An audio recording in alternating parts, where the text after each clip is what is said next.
बिस्मिल्लाहिर्रहमानिर्रहीम। आज का हमारा टॉपिक है न्यूटन रेप्सन मेथड। तो इसमें हमें दिया गया सवाल है find a root of f of x is equal x cube minus 2x minus 5, ठीक है, by using Newton Raphson method. तो इसको हम हल करेंगे। सबसे पहले आपको मालूम होना चाहिए कि न्यूटन रेप्सन मेथड का फार्मूला क्या है। तो फार्मूला है हमारे पास X naught minus F of X upon में F prime F of X. F prime मतलब इसका डेरिवेटिव, ठीक है। तो हमें एक्स नॉट की वैल्यू मालूम करनी है। अब हमें किसे पता चले कि एक्स नॉट की वैल्यू क्या है। तो हमें गिवन क्या है, ठीक है, सॉल्यूशन लिखते हैं। हमें गिवन है f of x is equal to x cube minus 2x minus 5। तो गिवन हमें ये है। तो हम इसमें से ही एक्स नॉट की वैल्यू मालूम करेंगे। अब कैसे एक्स नॉट की वैल्यू मालूम करेंगे? हम एक्स की जगह बार बार वैल्यू रखेंगे जब तक हमें एक प्लस की एक माइनस की वैल्यू ना मिले। तो प्लस और माइनस की कैसे मिलेगी? अब एफ ऑफ एक्स, अब एफ एक्स की जगह एक बार हम 1 रखेंगे, दूसरी बार 2 रखेंगे, तीसरी बार 3 4, ऐसे तब तक रखेंगे जब तक एक माइनस की और एक प्लस की वैल्यू मालूम ना हो। तो देखें एफ, अब देखें एक्स की जगह हम क्या रखेंगे? 1 रखेंगे, ठीक है। तो अब आगे इक्वेशन में जो भी एक्स होगा उसकी जगह आप 1 रखेंगे, ठीक है, 1। और ये हो गया क्यूब, ये माइनस 2। अब एक्स यहाँ भी है तो यहाँ रखेंगे 1, ठीक है, माइनस 5। अब हमारे पास जवाब क्या आएगा? देखेंगे अगर इसको हल करेंगे तो आपके पास जवाब आएगा माइनस का 6, ठीक है। तो एक तो हमें माइनस की मिल गई। अब देखते हैं दूसरी प्लस की हमें मिलती है, ठीक है। तो अब सेम इसी में, ठीक है, सेम इसी में अब एक्स की जगह हम 2 रखेंगे, तो 2, ठीक है, क्यूब माइनस 2। अब एक्स की जगह हम क्या रखेंगे? 2, ये माइनस का 5। अब देखेंगे, अब अगर इसको हल करेंगे आप, ठीक है ना, ये 2 लिखा गया ना, मतलब 2 3 टाइम लिखा गया है। कैसे? 2 मल्टीप्लाई 2 मल्टीप्लाई 2, माइनस का ये हो गया 4 माइनस का 5। अगर हम इसको हल करेंगे 2 मल्टीप्लाई 2 हो गया 4, 4 मल्टीप्लाई 2 हो गया 8, ठीक है। तो 8 माइनस 4 माइनस 5, ठीक है। तो इसको अगर हम हल करेंगे तो 8 माइनस का 9, तो हमारे पास जवाब आएगा माइनस का 1। फिर से हमें देखा माइनस का 6, फिर से हमें जवाब मिला माइनस का 1। मतलब अब इसको छोड़ दो, अब इसके पीछे आओ। तो ये किसकी वजह से मिला? हमें 2 की वजह से मिला। तो देखते हैं 3 पुट करने से शायद हमें प्लस का वैल्यू मालूम हो, तो ये 1 हमारा काम का होगा, ठीक है। तो ये 2 हमारे काम का होगा। देखते हैं अब 3 पुट करते हैं इसी इक्वेशन में। अब 3 पुट करते हैं तो 3, ठीक है ना, इसमें एक्स की जगह हमने 3 रख दिया, ठीक है, माइनस 2। अब 3 रखा है इसमें, माइनस का 5। अगर हम इसको हल करेंगे, ये जो 3 है जितना पावर है उतना टाइम लिखा गया है। 3 मतलब 3 टाइम लिखा गया है। 3 मल्टीप्लाई 3 मल्टीप्लाई 3 माइनस ये हो गया 6, माइनस का ये हो गया 5। अब 3 3 ज़ा 9, 9 3 ज़ा 27, तो 27, ये भी माइनस का, ये भी माइनस का। अगर हम इसको रखें इकट्ठे तो ये हो जाएंगे 11। तो अगर इसमें से हम माइनस करेंगे 27 से तो ये हो जाएगा हमारे पास 16। तो देखें ये हो गया हमारे पास 16। तो हमें एक माइनस की एक प्लस की वैल्यू मालूम हो गई। अब हमें मालूम हो सकता है कि इन दोनों में से एक्स नॉट की वैल्यू कौन सी है।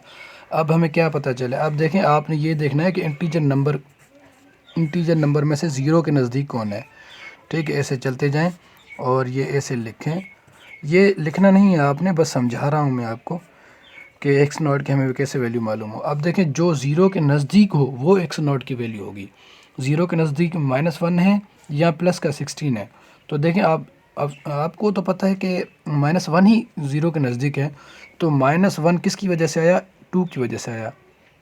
तो ये हमारा एक्स नॉट जो हो गया अब 2 हो गया। अगर यहाँ पे भी -1 हो, ठीक है, यहाँ +1 हो और यहाँ -1 हो, तो आपकी मर्ज़ी है ये 2 रखें या ये 2 रखें, ठीक है। ये जो भी आगे इसकी वैल्यू होगी वही रखेंगे। तो हम क्या करेंगे? अब हम एक्स नॉट किसके इक्वल मानेंगे? एक्स नॉट इक्वल मानेंगे 2 के। 2 के क्यों मानेंगे? क्योंकि भाई एक्स, ये 2 पुट करने से हमें -1 मिला। तो -1 किसके नज़दीक है? 0 के नज़दीक है। तो ये हमें एक्स नॉट की वैल्यू मिल गई। तो फार्मूला क्या था हमारे पास? X naught minus F of X, ठीक है, और उसके बाद F prime F of X. तो एक्स नॉट किसके इक्वल हो गया? 2 के इक्वल हो गया। तो एफ ऑफ एक्स किसके इक्वल हो गया? अब वो हमें मालूम करना है। तो एफ ऑफ एक्स हमें पहले से ही गिवन है, किसके इक्वल है? हमें गिवन है एक्स क्यूब, ठीक है। -2x और उसके बाद 5। तो हमें ये एफ ऑफ एक्स तो दिया गया, लेकिन F prime F of x मतलब इसका जो ये जो है इसका डेरिवेटिव लेके रखेंगे। ठीक है, तो डेरिवेटिव हम लेंगे, तो डेरिवेटिव क्या होगा इसका 3x² माइनस का 2। ठीक है, तो ये इसका एफ ऑफ प्राइम हो गया। ठीक है, क्योंकि ये तो कांस्टेंट है इसका तो ज़ीरो हो जाएगा, लेकिन इसका एक बार हम with respect to x derivative लेंगे तो ये एक्स ख़त्म हो जाएगा, तो ये बचेगा 2। और ये 3 जो है यहाँ पे कुछ नहीं है तो 1 है, 1 से मल्टीप्लाई होगा तो ये हो जाएगा 3, और इसमें से अगर एक माइनस करेंगे हम, ठीक है, तो ये हो जाएगा 2। तो ये हमारे पास एफ ऑफ प्राइम भी हो गया और एफ ऑफ एक्स, मतलब एफ ऑफ एक्स की ये वैल्यू हो गई, एफ प्राइम की ये वैल्यू हो गई, एक्स नॉट की ये वैल्यू हो गई। ठीक है ना, इस एक्स नॉट की ये वैल्यू हो गई। तो हम इसको पहले इक्वेशन बनाते हैं, कैसे बनाएंगे देखें, आप आगे चलते हैं। सबसे पहले एक्स है, एक्स नॉट है, ठीक है, तो माइनस एफ ऑफ एक्स किसके इक्वल हो गया, अब हमारे पास एफ ऑफ एक्स हमारे इक्वल हो गया एक्स क्यूब, ठीक है, -2x माइनस का 5, ठीक है, और उसके बाद एफ प्राइम किसके इक्वल हो गया, इसका ही डेरिवेटिव लिया था हमने 3x² माइनस का 2। तो ये एफ ऑफ प्राइम हमारे पास ये था। ठीक है, तो ये हमारे हो गया x naught minus F of X. ठीक है, ये न्यूटन रेफसन मेथड का फार्मूला है। ठीक है, F prime F of X, तो ये ऐसे हो गया, तो ये न्यूटन रेफसन मेथड का फार्मूला है। तो एफ ऑफ एक्स इसके इक्वल हो गया, एफ प्राइम ऑफ इसके इक्वल हो गया, एक्स नॉट ये है। तो हम पहले क्या करेंगे, इसको एलसीएम लेंगे। ठीक है ना, अगर बार बार पुट करेंगे तो जवाब में थोड़ा बहुत डिफरेंस आएगा, लेकिन अगर आप एलसीएम लेके एक ही इक्वेशन बनाएंगे तो ये जवाब सही रहेगा। कैसे, जैसे कि अब देखें, मैं आपको कोई सिंपल सा एग्जांपल दे दूं। ये कोई एग्जांपल है, ठीक है ना, तो कैसे लिखेंगे, अगर आपके पास 3 माइनस, ठीक है, 5 प्लस 2 अपान में 5, और ये देखा, अब इसी तरीके का ये हमारे पास कोई भी वैल्यू आपको दी गई हो तो इसको कैसे हल करेंगे, तो इसको क्रॉस मल्टीप्लिकेशन करेंगे, इसको इसके साथ करेंगे और इसके नीचे कुछ नहीं है तो इसके साथ इसको, तो ये क्रॉस मल्टीप्लिकेशन करेंगे। तो 3 किसके साथ मल्टीप्लाई होगा, 5 के साथ, और ये माइनस, ठीक है, तो ये 1 हो गया, इसके नीचे कुछ नहीं है तो 1 मल्टीप्लाई होगा इनके साथ, तो क्या होगा 5 प्लस 2, ये हमारे पास एलसीएम नीचे जैसे कि सेम ही रखेंगे, तो ये क्या हो जाएगा हमारे पास 15, और ये माइनस इसके साथ कुछ नहीं है तो प्लस है, माइनस इंटू प्लस ये हो जाएगा माइनस। ठीक है, तो ये माइनस का 5 और ये माइनस इंटू प्लस ये हो जाएगा माइनस, ये हो गया 2। ठीक है, तो ये सेम रखेंगे। अब ये माइनस का 5 माइनस का 2 हो जाएंगे टोटल कितने, 7। ठीक है, तो ये हमारे पास क्या होगा, अब हमारे पास ये इसके साथ 5, अब ये हमारे पास क्या होगा 8 अपान में 5। तो ये हमें वैल्यू मिल गई। ठीक है, इसी तरीके का इसको भी हल करना है हमने क्रॉस मल्टीप्लिकेशन के थ्रू। तो कैसे करेंगे, ये इसके साथ मल्टीप्लाई होगा, क्रॉस मल्टीप्लिकेशन करा दें। ठीक है, तो 3x² माइनस 2, ठीक है, किसके साथ, x के साथ मल्टीप्लाई होंगे। ठीक है, माइनस, अब क्या होगा, ये जो भी है माइनस है, ठीक है, इसके साथ कुछ नहीं है तो 1 है। ठीक है ना, 1 इसके साथ इसी तरीके से मल्टीप्लाई होगा, तो ये जो प्लस की होगी वो माइनस की हो जाएगी, जो माइनस की होगी वो प्लस की हो जाएगी। तो इसके साथ कुछ भी नहीं है तो मतलब प्लस की है, तो ये क्या हो जाएगी माइनस की x³, और ये माइनस इंटू माइनस होगा, क्या होगा प्लस का 2x, और ये होगा माइनस इंटू माइनस प्लस का 5। ठीक है, तो ये हो गया हमारे पास, नीचे सेम ही रहेगा 3x² माइनस 2। तो अब देखें इस x को इनके साथ मल्टीप्लाई करा दें तो क्या हो जाएगा 3x³। ठीक है, और माइनस का 2x होगा। ठीक है, बाकी चीज़ें सेम ही रखें, x³ प्लस का 2x प्लस का 5। ठीक है, तो हम करीब हैं इक्वेशन के अपनी के 2। अब देंगे 3x³, ये मतलब इसके आगे कुछ नहीं तो प्लस की है, ये माइनस की, तो इसको इसके साथ ख़त्म कर दें तो x³ एक ख़त्म हो जाएगा, तो हमारे पास क्या बचेगा 2x³, क्योंकि ये भी इसके साथ कुछ नहीं तो 1 है, 1x³ इसमें से ख़त्म होगा 3x³ में से, तो 2x³ बचेगा, ये माइनस का ये प्लस का ये भी ख़त्म हो गया। अब हमारे पास बचा क्या, प्लस का 5। ठीक है, तो 3x² माइनस का 2, तो ये हमारे काम की चीज़ है। ठीक है ना, अब हमने पहले क्या मालूम किया था x नॉट, अब x नॉट की जगह अब हमने पहले क्या मालूम किया था x नॉट की वैल्यू क्या थी 2 थी, तो अब हम इसमें पुट करेंगे तो ये हमारी क्या हो गई। ठीक है ना, ये अब हमारे काम की है। ठीक है, तो ये क्या है हमारे पास 1 है। ठीक है, इक्वेशन 1 है। अब इस इक्वेशन के थ्रू हम सारी चीज़ ड्राइव करेंगे, ठीक है। तो 2, अब इसमें एक्स नॉट की हमारे पास वैल्यू क्या थी, एक्स की वैल्यू क्या थी, ठीक है, एक्स नॉट बोलते हैं, एक्स की जगह हमारे पास वैल्यू क्या थी, 2 थी, तो इसकी जगह हम 2 रखेंगे, ठीक है। तो 3 प्लस का 5 अपान में 3, एक्स की जगह वैल्यू क्या थी हमारे पास, एक्स की जगह वैल्यू थी हमारे पास 2, तो ये रखेंगे 2 माइनस का 2। अब इसको हम हल करेंगे, तो इसकी हम वैल्यू मालूम करेंगे एफ ऑफ x1 की, ठीक है। तो एफ ऑफ x1 की हम वैल्यू मालूम करेंगे, या फिर आप x1 लिख दें, आपकी मर्ज़ी है, ठीक है। तो वैल्यू मालूम करेंगे 2, और इसको अगर हम हल करेंगे तो आएगा हमारे पास 2, और ये होगा 8 प्लस का 5 अपान में 3, ये होगा 4 माइनस 2। अगर हम इसको एफ ऑफ x1 की जगह अगर आप x1 भी लिखें कोई मसला नहीं है, ठीक है। तो इसको अगर हम हल करेंगे तो क्या होगा, ये 16 प्लस का 5 अपान में क्या होगा 12 माइनस का 2, ठीक है। तो अगर इसको आगे फर्दर हम मूव करा देंगे तो ये हो जाएगा 21 अपान में 10। अब इसको अगर हम डिवाइड करेंगे 21 को 10 से डिवाइड करेंगे तो हमारे पास क्या आ जाएगा 2.1। तो हमें x1 की अब वैल्यू फर्स्ट आइट्रेशन हमें मिल गई, ये हमारे पास क्या हो गया, फर्स्ट आइट्रेशन की वैल्यू मिल गई, आइट्रेशन।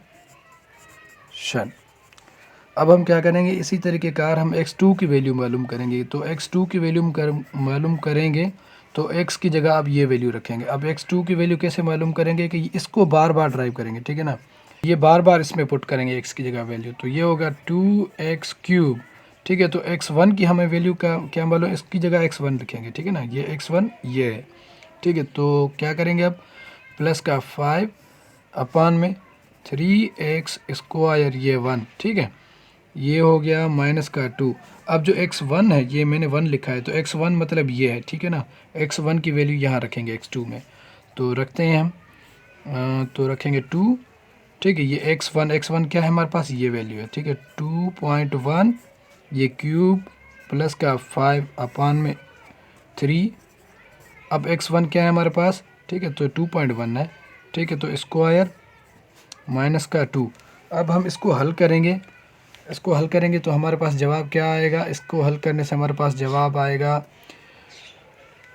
2.1 को 9.261, ठीक है। तो इसको मालूम करेंगे तो जवाब ये आएगा, ठीक है, लेकिन ये इसके साथ 2 है, और उसके बाद प्लस का 5 अपान में क्या हमारे पास 3, और उसके बाद इसका स्क्वायर लेंगे, 2.1 का स्क्वायर लेंगे तो 2.1 का जो हमारे पास जवाब आएगा 4 आई थिंक ये, तो ये 3 और ये 4.41 आएगा, ठीक है। तो -2 अगर हम इसको हल करेंगे तो इसका जवाब आएगा हमारे पास x2 का जो जवाब आएगा, इसको हम हल करते हैं तो ये जवाब आता है 18.522 प्लस का 5, ठीक है, और उसके बाद 13.23 माइनस का 2। फर्दर इसको हम हल करेंगे तो हमारे पास जवाब आएगा 23.522 अपान में 11.23। अब x2 के अब आगे हल करेंगे तो हमारे पास क्या जवाब आएगा 2.09, लेकिन राउंड ऑफ करके मैंने 3 पर रख दिया, ठीक है ना, यहाँ पे 4 आता लेकिन मैंने 5 कर दिया, ठीक है, क्योंकि राउंड ऑफ कर दिया मैंने। तो हम अब हमारे पास x2 की क्या वैल्यू आ गई हमारे पास 2.095। तो इसी तरीके से हम क्या करेंगे, अब तीसरी बार भी ट्राई करेंगे, ठीक है। ये तब तक हमने करते जाना है कि एक जैसी वैल्यू ना मिले। ये देखें x1 की वैल्यू है 2.1, तो ये आ गई 2.095।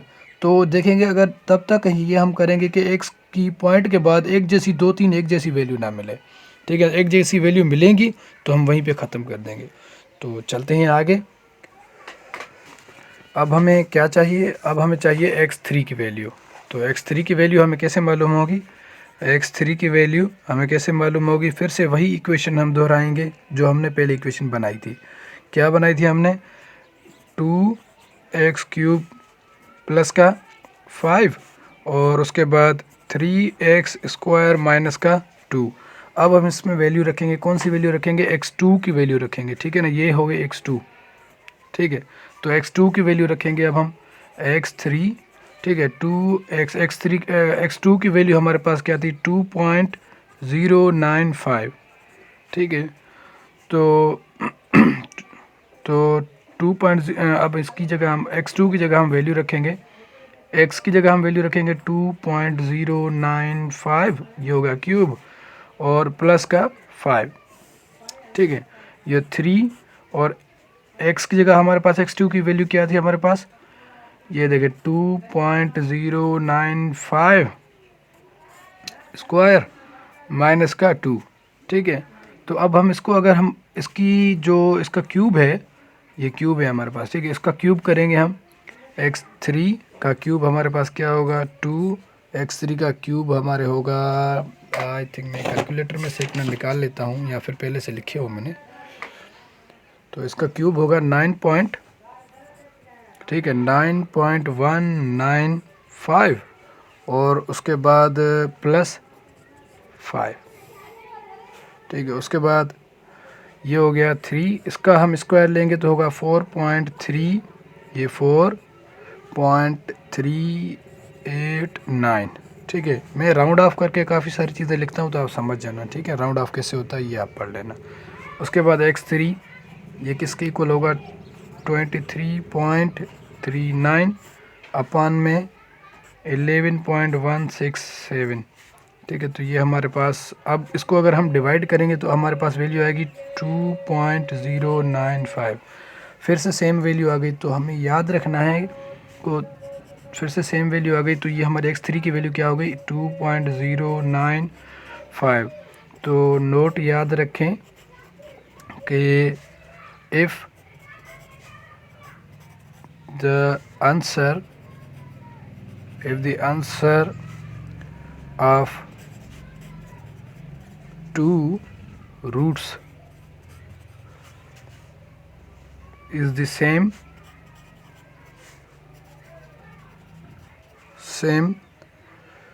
then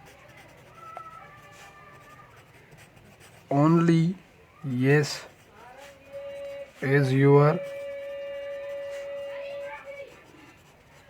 answer. अगर दो रूट्स का आंसर सेम आए तो आपका यही आंसर है, आगे आपने मूव नहीं करना। तो मिलते हैं अगली वीडियो में। अल्लाह हाफिज़।